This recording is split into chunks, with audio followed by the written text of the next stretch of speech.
আসসালামু আলাইকুম। আপনারা সবাই কেমন আছেন? আমি আরজে রাসেল আপনাদের সামনে আবার একটা নতুন টপিক নিয়ে আমি হাজির হলাম। চাকরির জন্য কিভাবে আপনারা বাংলাতে বায়োডাটা তৈরি করবেন, ভিডিওটি অবশ্যই আমার দেখবেন অবশ্যই।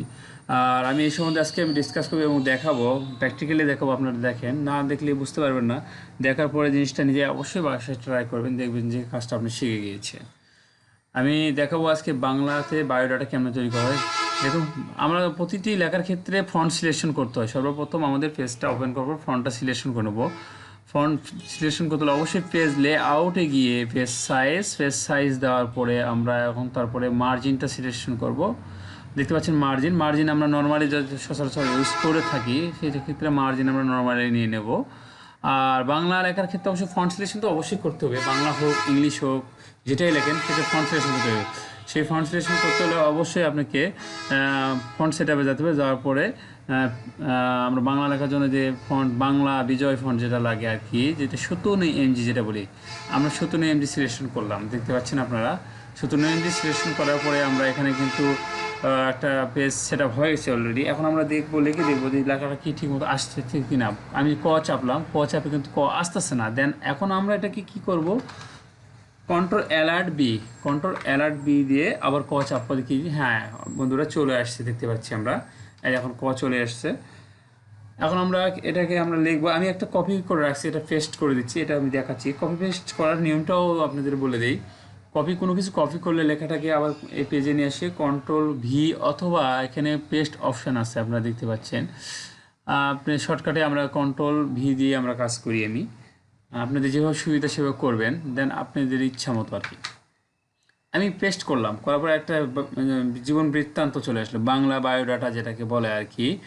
জীবন বৃত্তান্ত এইভাবে লেখার পর প্রথমে হেডিংয়ে লেখার পরে তারপর নিচে সর্বপ্রথম নাম, পিতার নাম, মাতার নাম, স্থায়ী ঠিকানা, বর্তমান ঠিকানা, জন্ম তারিখ, ধর্ম, জাতীয়তা, বৈবাহিক অবস্থা, জন্ম সনদপত্র নম্বর অথবা ন্যাশনাল আইডি কার্ড নম্বর, তারপরে মোবাইল নম্বর, তারপর শিক্ষাগত যোগ্যতা। দেন এখন আপনি একটা ছক নেবেন। ছক নেওয়াটা অবশ্যই আপনাদের শিখিয়ে দিয়েছিলাম।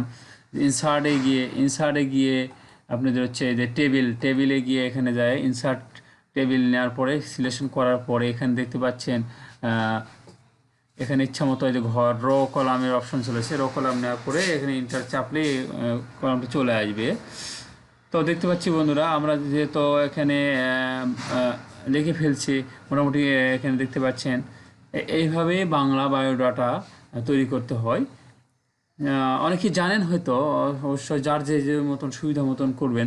তবে অবশ্যই কাজটা যেন ত্রুটি যেন না হয়, ত্রুটি ছাড়া আর কি, নির্ভুল যেটাকে বলে নির্ভুলভাবে করাটাই মনে হয় বেটার। এটা সব জায়গায় গ্রহণযোগ্যতা পাবে। আর যদি ভুল করেন তাহলে সেক্ষেত্রে কিন্তু একটা চাকরির বায়োডাটা তৈরি করেছেন, সেটা কোনো প্রতিষ্ঠানে বা কোনো অফিসে দিয়েছেন, সেটা কিন্তু অবশ্যই আপনাকে ডিসকোয়ালিফাই করে দেবে। সেই জন্য আপনাদের অবশ্যই সঠিকভাবে সেটাকে তৈরি করতে হবে, যেন নির্ভুল বানান যেন ভুল না থাকে এবং তার সঙ্গে যেন লেখার ফরম্যাটটা ঠিক থাকে। এটা এদিকে অবশ্যই খেয়াল রাখতে হবে।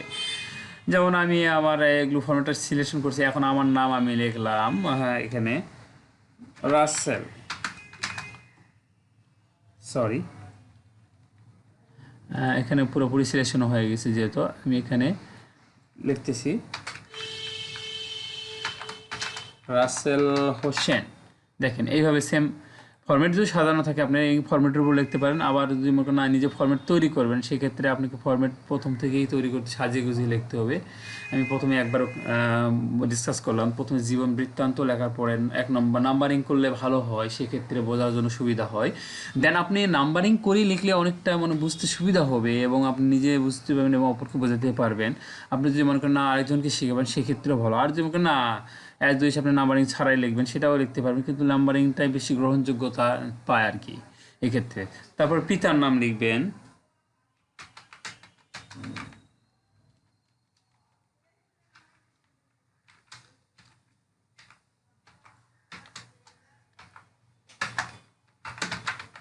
ইয়াকুব আলী। আপনারা মনে মনে ভাবতেছেন যে এত তাড়াতাড়ি কেন লিখতেছি। আপনারাও নিজে নিজে যদি ট্রাই করেন অবশ্যই লিখতে পারবেন বন্ধুরা। তো এইভাবে ফরম্যাটগুলো ফিল আপ করতে হবে। নামে গ্রামের জাত গ্রাম, দেখতে পাচ্ছেন গ্রামের জাত গ্রাম, ডাকঘর, থানা, সব কিছু ডিটেলসে দেওয়া আছে। এইভাবেই সেম। কিন্তু বর্তমান ঠিকানাতে গিয়ে আপনি যদি একই ঠিকানা হয় সেক্ষেত্রে এটা আপনি কপি এখান থেকে কপি করবেন, ব্লক করার পর কপি করবেন, কন্ট্রোল সি বা ডান বাটনে ক্লিক করার পরে কপি অপশনে কপি করে নিয়ে এসে আবার দেন এখানে আপনি ছেড়ে দিতে পারেন, কন্ট্রোল ভি বা পেস্ট করে দিতে পারেন, সেটা তো আপনার সুবিধার মতো আর কি। তো যাই হোক বন্ধুরা, আজকে এই পর্যন্ত।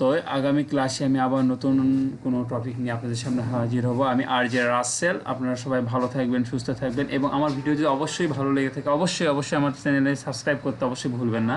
আমার চ্যানেল সাবস্ক্রাইব করতে হলে ইউটিউবে যা সার্চ দেবেন RJ রাসেল, RASHEL দিয়ে সার্চ দিয়ে আপনার চ্যানেলে সাবস্ক্রাইব করবেন, এবং আমার ভিডিওগুলো অবশ্যই আপনি বারবার দেখবেন, আপনাদের অবশ্যই চর্চা করবেন, সেটা আপনার জন্য ভালো হয়। ধন্যবাদ সবাইকে। আসসালামু আলাইকুম।